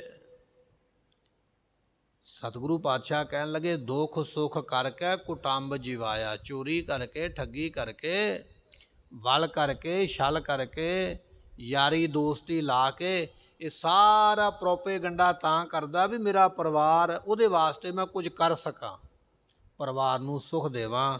ਇਹ ਸਾਰੇ ਯਤਨ ਬੰਦਾ ਕਰਦਾ ਹੈ। ਮਰਤੀ ਬਾਰ ਇਕਸਰ ਦੁੱਖ ਪਾਇਆ। ਪਰ ਗੁਰਮੁਖਾ ਜਦੋਂ ਮਰਨਾ ਹੈ ਨਾ, ਤੂੰ ਦੁਨੀਆ ਤੋਂ ਜਾਣਾ ਹੈ, ਸੰਸਾਰ ਤੋਂ ਜਾਣਾ ਤੇ ਗੁਰਮੁਖੋ ਸਾਰਿਆਂ ਨਹੀਂ ਹੈ। ਮਹਾਰਾਜ ਕਹਿਣ ਲੱਗੇ ਜਿਸ ਵੇਲੇ ਉਹਨਾਂ ਦੇ ਮਰਨ ਵੇਲੇ ਅੰਤ ਨੂੰ ਇੱਕ ਰਸ, ਇੱਕ ਸਰ ਤੋਂ ਭਾਵ ਹੈ ਇੱਕ ਰਸ ਦੁੱਖ ਪਾਉਣਾ ਕੀਤਾ ਹੈ। ਉਹਨਾਂ ਦੇ ਮਰਨ ਵੇਲੇ, ਉਹਨਾਂ ਨੇ ਮਰਨ ਵੇਲੇ, ਜਦੋਂ ਤੂੰ ਮਰੇਗਾ ਤੇਰੇ ਪਰਿਵਾਰ ਨੇ ਕਹਿਣਾ ਵੀ ਸਾਨੂੰ ਤੇ ਬੜਾ ਦੁੱਖ ਹੈ। ਕਿਸੇ ਨੇ ਕਹਿਣਾ ਮੇਰਾ ਬਾਪ ਸੀ, ਕਿਸੇ ਨੇ ਕਹਿਣਾ ਮੇਰਾ ਪੁੱਤਰ ਸੀ, ਕਿਸੇ ਨੇ ਕਹਿਣਾ ਮੇਰਾ ਭਰਾ, ਕਿਸੇ ਨੇ ਕਹਿਣਾ ਮੇਰਾ ਪਤੀ ਹੈ। ਪਰ ਕਿੰਨਾ ਚਿਰ ਦੁੱਖ ਪਾਉਣਗੇ? ਜਿੰਨਾ ਚਿਰ ਤੇਰਾ ਸੰਸਕਾਰ ਨਹੀਂ ਹੁੰਦਾ। ਸੰਸਕਾਰ ਤੋਂ ਮਗਰੋਂ ਸਾਰੇ ਭੁੱਲ ਜਾਂਦੇ। ਫਿਰ ਤੇ ਰੀਤੀ ਰਿਵਾਜ ਜਿਹੜੇ ਦੁਨੀਆ ਵਾਸਤੇ ਰਹਿ ਜਾਂਦੇ ਵੀ ਜੇ ਹੁਣ ਅਖੰਡ ਪਾਠ ਨਾ ਕਰਾਇਆ ਦੁਨੀਆ ਕੀ ਕਵੇਗੀ, ਜੇ ਹੁਣ ਉਹਦਾ ਸਰਾਧ ਨਾ ਕੀਤਾ ਤੇ ਦੁਨੀਆ ਕੀ ਕਵੇਗੀ। ਫਿਰ ਤੇ ਬੰਦਾ ਕੰਮ ਕਰਦਾ ਦੁਨੀਆ ਕੀ ਕਵੇਗੀ, ਤਾਂ ਇਹ ਨਹੀਂ ਕਰਦਾ ਵੀ ਉਹ ਸਾਡੇ ਜਿਹੜਾ ਚਲਾ ਗਿਆ ਸਾਨੂੰ ਉਹਦਾ ਭਲਾ ਹੋਵੇ। ਨਹੀਂ, ਉਹਦੇ ਨਾਲ ਤੇ ਲੈਣਾ ਦੇਣਾ ਰਹਿ ਹੀ ਨਹੀਂ ਗਿਆ। ਰੱਬ ਨਾ ਕਰੇ ਕਿਤੇ ਸੁਪਨਿਆਂ ਵਿੱਚ ਵੀ ਦਿਸ ਪਵੇ ਨਾ, ਤੇ ਬੰਦਾ ਸੁਪਨੇ ਵਿੱਚ ਵੀ ਡਰ ਕੇ ਉੱਠਦਾ ਵੀ ਇਹ ਮਰਿਆ ਕਿਉਂ ਆ ਕੇ ਦਿਸਿਆ ਹੈ।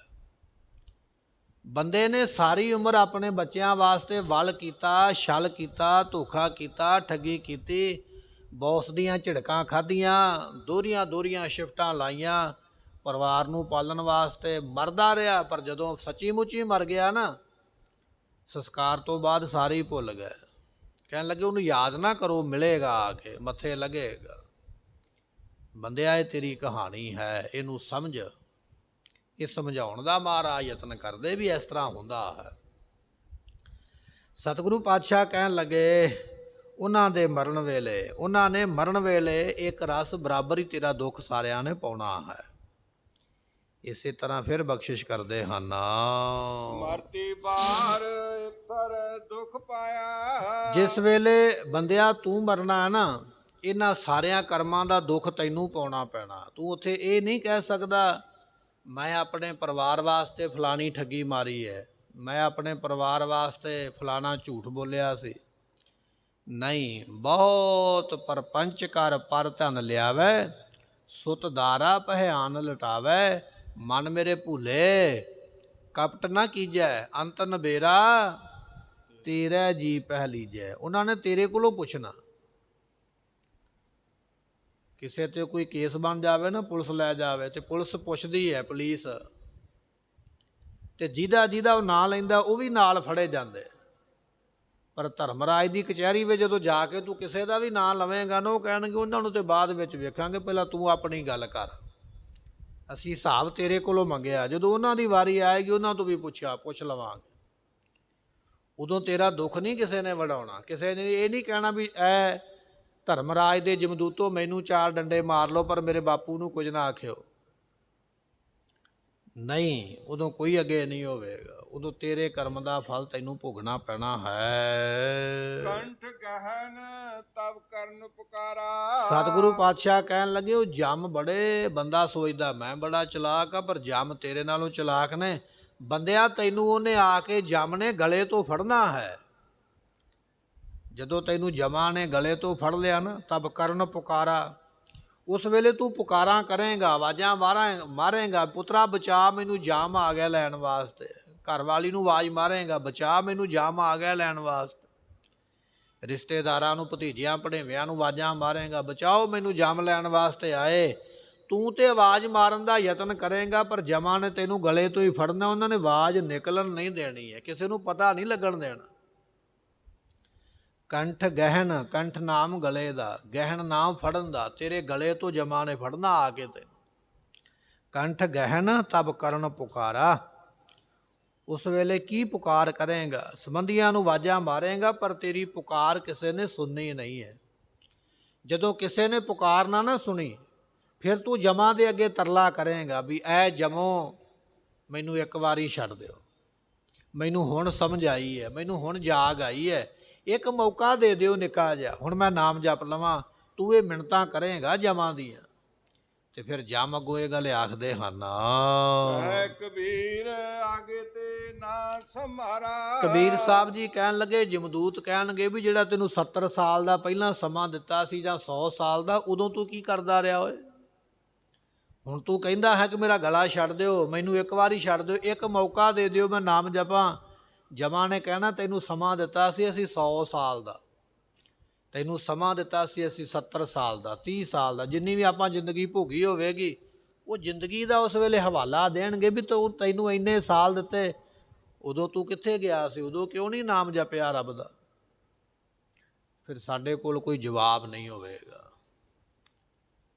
ਕਿਉਂਕਿ ਗਲਤੀ 5 ਮਿੰਟ ਦੀ ਹੋ ਸਕਦੀ ਹੈ, 1 ਦਿਨ ਦੀ ਹੋ ਸਕਦੀ ਹੈ, 1 ਮਹੀਨੇ 1 ਸਾਲ ਦੀ ਹੋ ਸਕਦੀ, ਸਾਰੀ ਜ਼ਿੰਦਗੀ ਗਲਤੀ ਕਰਦਾ ਰਿਹਾ। ਜਮਾਂ ਨੇ ਕਹਿਣਾ ਬੰਦਿਆ ਤੈਨੂੰ ਇੰਨੀ ਉਮਰਾਂ ਦਿੱਤੀ ਸੀ, ਉਦੋਂ ਕਿਉਂ ਨਹੀਂ ਰੱਬ ਚੇਤਾ ਹੀ ਕੀਤਾ? ਅੱਜ ਤੈਨੂੰ ਚੇਤਾ ਆ ਗਿਆ ਨਾ ਭਾਈ, ਹੁਣ ਨਹੀਂ ਸਮਾਂ ਮਿਲੇਗਾ, ਹੁਣ ਨਹੀਂ, ਹੁਣ ਤੇ ਇੱਕ ਸਾਹ ਵੀ ਨਹੀਂ ਤੈਨੂੰ ਮਿਲੇਗਾ, ਹੁਣ ਤੇ ਚੱਲਣਾ ਹੀ ਪੈਣਾ ਹੈ। ਕਹਿ ਕਬੀਰ ਆਗੇ ਤੇ ਨਾ ਸੰਭਾਰਾ, ਇਬ ਕੇ ਰਾਹੇ ਜੰਮੋ ਨਾਹੀ ਪਛਤਾਣੇ ਸਿਰ ਭਾਰੋ।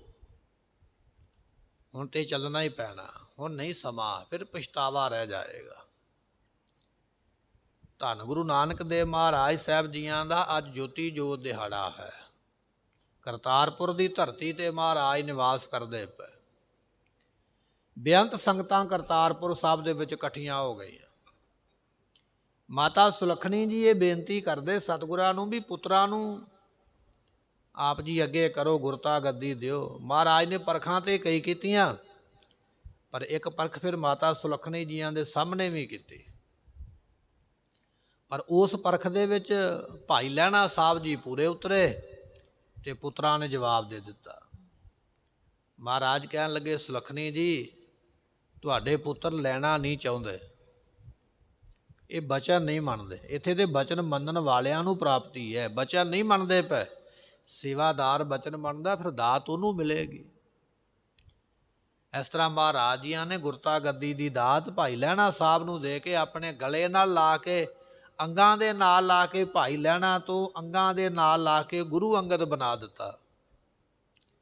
ਬਚਨ ਆਖਿਆ, ਕਹਿਣ ਲੱਗੇ ਕਰਤਾਰਪੁਰ ਛੱਡ ਕੇ ਖਡੂਰ ਸਾਹਿਬ ਚਲੇ ਜਾਓ। ਗੁਰੂ ਅੰਗਦ ਸਾਹਿਬ ਜੀ ਖਡੂਰ ਸਾਹਿਬ ਆ ਗਏ। ਬੇਅੰਤ ਸੰਗਤਾਂ ਇਕੱਠੀਆਂ ਹੋਈਆਂ। ਸਤਿਗੁਰੂ ਪਲੰਘੇ ਤੇ ਪਏ ਹੋਏ। ਮਾਤਾ ਸੁਲੱਖਣੀ ਜੀਆਂ ਨੇ ਫਿਰ ਬਚਨ ਕੀਤਾ, ਕਹਿਣ ਲੱਗੇ ਪੁੱਤਰਾਂ ਨੂੰ ਇੱਕ ਮੌਕਾ ਹੋਰ ਦਿਓ। ਸਤਿਗੁਰੂ ਕਹਿੰਦੇ ਬੁਲਾਓ। ਜਦੋਂ ਬੁਲਾਵਾ ਭੇਜਿਆ ਨਾ ਵੀ ਤੁਹਾਡੇ ਪਿਤਾ ਜੀ ਚੱਲੇ ਦੁਨੀਆ ਤੋਂ, ਦੋਵਾਂ ਨੇ ਜਵਾਬ ਦੇ ਦਿੱਤਾ। ਕਹਿਣ ਲੱਗੇ ਪਿਤਾ ਤੇ ਚੌਥੇ ਕੁ ਦਿਨ ਹੀ ਮੰਜੇ ਤੇ ਪੈ ਜਾਂਦਾ, ਅੱਜ ਚੱਲਿਆ, ਅੱਜ ਚੱਲਿਆ। ਇਹ ਰੋਜ਼ ਹੀ ਇਹ ਨਾਟਕ ਹੀ ਕਰਦੇ, ਇਹਨਾਂ ਨੇ ਜਾਣਾ ਕੋਈ ਨਹੀਂ ਹੈ, ਅਸੀਂ ਨਹੀਂ ਆ ਸਕਦੇ, ਸਾਡੇ ਕੋਲ ਟਾਈਮ ਕੋਈ ਨਹੀਂ। ਨਹੀਂ, ਬਚਨ ਨਹੀਂ ਮੰਨਿਆ, ਮਾਂ ਦਾ ਵੀ ਨਹੀਂ ਮੰਨਿਆ। ਸਤਿਗੁਰੂ ਸੱਚਖੰਡ ਚਲੇ ਗਏ। ਸਤਿਗੁਰਾਂ ਦੇ ਨਾਲ ਰਹਿਣ ਵਾਲੇ ਸਿੱਖ ਨੇ ਭਾਈ ਬਾਲਾ ਜੀ, ਉਹਨਾਂ ਨੂੰ ਪਤਾ ਲੱਗਾ ਦੌੜ ਕੇ ਆਏ ਦਰਸ਼ਨ ਕਰਨ ਵਾਸਤੇ, ਕੀ ਵੇਖਦੇ ਸਤਿਗੁਰੂ ਤੇ ਸਰੀਰ ਛੱਡ ਗਏ ਨੇ।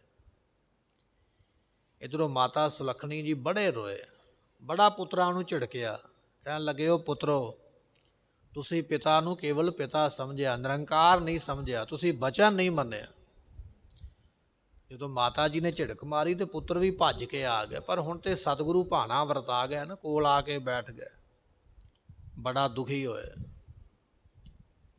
ਭਾਈ ਬਾਲਾ ਜੀ ਵੀ ਆ ਕੇ ਬੈਠੇ, ਦਰਸ਼ਨ ਕੀਤੇ। ਮਾਤਾ ਸੁਲੱਖਣੀ ਜੀਆਂ ਨੇ ਭਾਈ ਬਾਲਾ ਜੀ ਨੂੰ ਆਖਿਆ, ਕਹਿਣ ਲੱਗੇ ਤੁਹਾਡੇ ਬਚਨ ਨਹੀਂ ਸਾਨੂੰ ਮੋੜਦੇ, ਜੋ ਤੁਸੀਂ ਕਹਿੰਦੇ ਸੀ ਨਾ ਉਹ ਪੂਰਾ ਕਰਦੇ ਸੀ। ਤੁਸੀਂ ਅਰਦਾਸ ਕਰੋ ਵੀ ਇੱਕ ਵਾਰੀ ਜ਼ਰੂਰ ਉੱਠ ਕੇ ਬੈਠਣ, ਇੱਕ ਵਾਰੀ ਹੁਣ ਬੱਚੇ ਆਏ ਨੇ, ਬੱਚਿਆਂ ਕੋਲੋਂ ਗਲਤੀ ਹੋਈ ਹੈ, ਮਾਫ ਕਰ ਦੇਣ। ਇਤਿਹਾਸਕਾਰ ਕਹਿੰਦੇ ਫਿਰ ਭਾਈ ਬਾਲਾ ਜੀ ਨੇ ਅਰਦਾਸ ਕੀਤੀ, ਸਤਿਗੁਰੂ ਤੁਹਾਡੇ ਹੱਥ ਵਿੱਚ ਹੀ ਹੈ ਸਾਰਾ ਕੁਝ, ਤੁਸੀਂ ਚਾਹੋ ਤੇ ਕੀ ਨਹੀਂ ਕਰ ਸਕਦੇ। ਪਰਿਵਾਰ ਦੀ ਬੇਨਤੀ ਨੂੰ ਮੰਨਦਿਆਂ ਹੋਇਆਂ ਕੇਵਲ ਇੱਕ ਘੜੀ ਦਾ ਦਰਸ਼ਨ ਦੇ ਦਿਓ।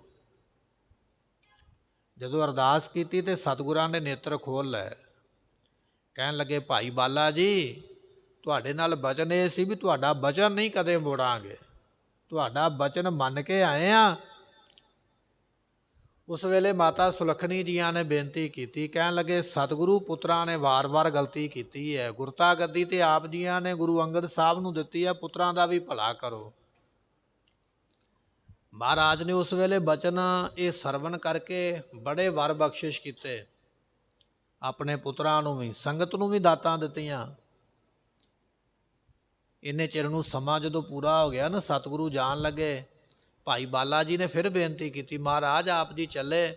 ਸਤਿਗੁਰੂ ਕਹਿੰਦੇ ਭਾਈ ਬਾਲਾ ਜੀ, ਤੁਸੀਂ ਅਰਦਾਸ ਵਿੱਚ ਇਹ ਗੱਲ ਕਹੀ ਸੀ ਵੀ ਸਤਿਗੁਰੂ ਇੱਕ ਘੜੀ ਦਾ ਦਰਸ਼ਨ ਦੇ ਦਿਓ, ਤੇਰਾ ਅਸੀਂ ਉਹ ਬਚਨ ਮੰਨ ਲਿਆ, ਇੱਕ ਘੜੀ ਹੋ ਗਈ ਹੈ, ਇੱਕ ਘੜੀ ਦਾ ਦਰਸ਼ਨ ਤੈਨੂੰ ਬਖਸ਼ਿਆ ਹੈ, ਬਚਨ ਬਲਾਸ ਕੀਤੇ, ਹੁਣ ਅਸੀਂ ਸੱਚਖੰਡ ਨੂੰ ਚੱਲੇ ਹਾਂ।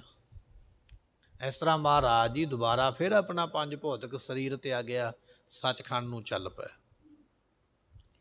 ਇੰਨੇ ਚਿਰ ਨੂੰ ਹਿੰਦੂ ਲੋਕ, ਮੁਸਲਮਾਨ ਲੋਕ, ਮਹਾਰਾਜ ਦੇ ਸੇਵਾਦਾਰ, ਪ੍ਰੇਮੀ ਨੇਮੀ ਇਕੱਠੇ ਹੋ ਗਏ। ਹੁਣ ਮੁਸਲਮਾਨ ਆਖਦੇ ਵੀ ਇਹ ਤੇ ਸਾਡਾ ਪੀਰ ਹੈ, ਹਿੰਦੂ ਲੋਕ ਆਖਦੇ ਸਾਡਾ ਗੁਰੂ ਹੈ। ਹਿੰਦੂ ਲੋਕ ਇਹ ਗੱਲ ਕਹਿੰਦੇ ਅਸੀਂ ਸੰਸਕਾਰ ਕਰਾਂਗੇ, ਮੁਸਲਮਾਨ ਕਹਿੰਦੇ ਦਫਨਾਵਾਂਗੇ। ਰੌਲਾ ਇੰਨਾ ਪੈ ਗਿਆ, ਦੋਵਾਂ ਧੜਿਆਂ ਦੇ ਵਿੱਚ ਲੜਾਈ ਹੋ ਗਈ, ਪਰ ਫੈਸਲਾ ਕੋਈ ਨਹੀਂ ਹੋਇਆ। ਦੋਵਾਂ ਪਾਸੇ ਬੜੀ ਤਾਕਤ, ਬੜਾ ਜ਼ੋਰ ਲੱਗਾ ਹੋਇਆ। ਫਿਰ ਵਿਚਾਰ ਇਹ ਕੀਤੀ, ਮਹਾਰਾਜ ਦੇ ਸਰੀਰ ਦੇ ਦੋ ਹਿੱਸੇ ਕੀਤੇ ਜਾਣ, ਅੱਧਾ ਸਰੀਰ ਮੁਸਲਮਾਨ ਦਫਨਾ ਲੈਣ, ਅੱਧਾ ਸਰੀਰ ਦਾ ਸੰਸਕਾਰ ਕਰ ਦੇਣ। ਜਦੋਂ ਇਹ ਵਿਚਾਰ ਬਣੀ ਨਾ, ਤੇ ਸਤਿਗੁਰਾਂ ਦੇ ਸਰੀਰ ਦੇ ਉੱਪਰ ਚਾਦਰਾ ਪਾਇਆ ਹੋਇਆ, ਮਹਾਰਾਜ ਦੇ ਪ੍ਰੇਮੀ ਨੇਮੀ ਸਿੱਖਾਂ ਭਾਈ ਬਾਲਾ ਜੀ ਵਰਗਿਆਂ ਨੇ ਅਰਦਾਸ ਕੀਤੀ, ਸਤਿਗੁਰੂ ਇਹ ਲੋਕ ਸਰੀਰ ਦਾ ਨਿਰਾਦਰ ਕਰਨਾ ਚਾਹੁੰਦੇ, ਸਰੀਰ ਨੂੰ ਹੀ ਪਾੜਨਾ ਚਾਹੁੰਦੇ, ਦੋ ਹਿੱਸਿਆਂ 'ਚ ਕਰਨਾ ਚਾਹੁੰਦੇ, ਆਪ ਜੀ ਕਿਰਪਾ ਕਰੋ ਇਹ ਸਰੀਰ ਹੀ ਅਲੁਪਤ ਕਰ ਲਵੋ, ਤਾਂ ਕਿ ਇਸ ਤਰ੍ਹਾਂ ਦਾ ਕਰਮ ਕਰ ਹੀ ਨਾ ਸਕਣ। ਅਰਦਾਸ ਹੋਈ ਹੈ, ਮਹਾਰਾਜ ਨੇ ਆਪਣਾ ਸਰੀਰ ਹੀ ਅਲੋਪ ਕਰ ਲਿਆ, ਚਾਦਰ ਹੀ ਇਕੱਲੀ ਰਹਿ ਗਈ ਹੈ। ਉਸ ਚਾਦਰ ਦੇ ਫਿਰ ਦੋ ਹਿੱਸੇ ਕੀਤੇ ਗਏ। ਮੁਸਲਮਾਨਾਂ ਨੇ ਉਸ ਚਾਦਰ ਨੂੰ ਮਿੱਟੀ ਪਾ ਕੇ ਦਫਨਾਇਆ, ਤੇ ਹਿੰਦੂ ਤਬਕੇ ਦੇ ਲੋਕਾਂ ਨੇ ਉਹਦਾ ਸੰਸਕਾਰ ਕੀਤਾ। ਦੋਨਾਂ ਨੇ ਯਾਦਗਾਰਾਂ ਬਣਾ ਲਈਆਂ, ਪਰ ਸਤਿਗੁਰੂ ਨਹੀਂ ਸਨ ਚਾਹੁੰਦੇ ਵੀ ਯਾਦਗਾਰ ਰਵੇ। ਮਹਾਰਾਜ ਨੇ ਰਾਵੀ ਨੂੰ ਹੁਕਮ ਦਿੱਤਾ, ਰਾਵੀ ਸਭ ਕੁਝ ਰੋੜ ਕੇ ਲੈ ਗਿਆ। ਜਿੱਥੇ ਸੰਸਕਾਰ ਕੀਤਾ, ਜਿੱਥੇ ਉਹ ਬਣਾਇਆ ਨਾ ਮਹਾਰਾਜ ਦੀ ਕਬਰ ਬਣਾਈ, ਦੋਨੇ ਨਿਸ਼ਾਨੀਆਂ ਹੀ ਮੇਟ ਦਿੱਤੀਆਂ। ਇਸ ਤਰ੍ਹਾਂ ਧੰਨ ਗੁਰੂ ਨਾਨਕ ਦੇਵ ਮਹਾਰਾਜ ਸਾਹਿਬ ਜੀ ਅੱਜ ਦੇ ਦਿਨ ਕਰਤਾਰਪੁਰ ਦੀ ਧਰਤੀ ਨੂੰ ਭਾਗ ਲਾਉਂਦਿਆਂ ਸੱਚਖੰਡ ਨੂੰ ਜਾ ਕੇ ਪ੍ਰਾਪਤ ਹੋਏ। ਸਤਿਗੁਰਾਂ ਦਾ ਜੋਤੀ ਜੋਤ ਗੁਰਪੁਰਬ ਹੈ। ਸਮੇਂ ਦੀ ਸਮਾਪਤੀ ਵਿਚਾਰ ਕਰਦਿਆਂ ਭੁੱਲ ਚੁੱਕ ਦੀ ਮੁਆਫੀ ਦਿਓ ਸੱਜਣ ਅਸੀਸੜੀਆਂ, ਜੋ ਵੈ ਸਾਹਿਬ ਸੇ ਮਿਲੋ। ਕੰਠ ਗਹਿਨ ਤਬ ਕਰਨ ਪੁਕਾਰਾ, ਕਹਿ ਕਬੀਰ ਆਗੇ ਤੇ ਨਾ ਸਮਾਰਾ। ਵਾਹਿਗੁਰੂ ਜੀ ਕਾ ਖਾਲਸਾ, ਵਾਹਿਗੁਰੂ ਜੀ ਕੀ ਫਤਿਹ।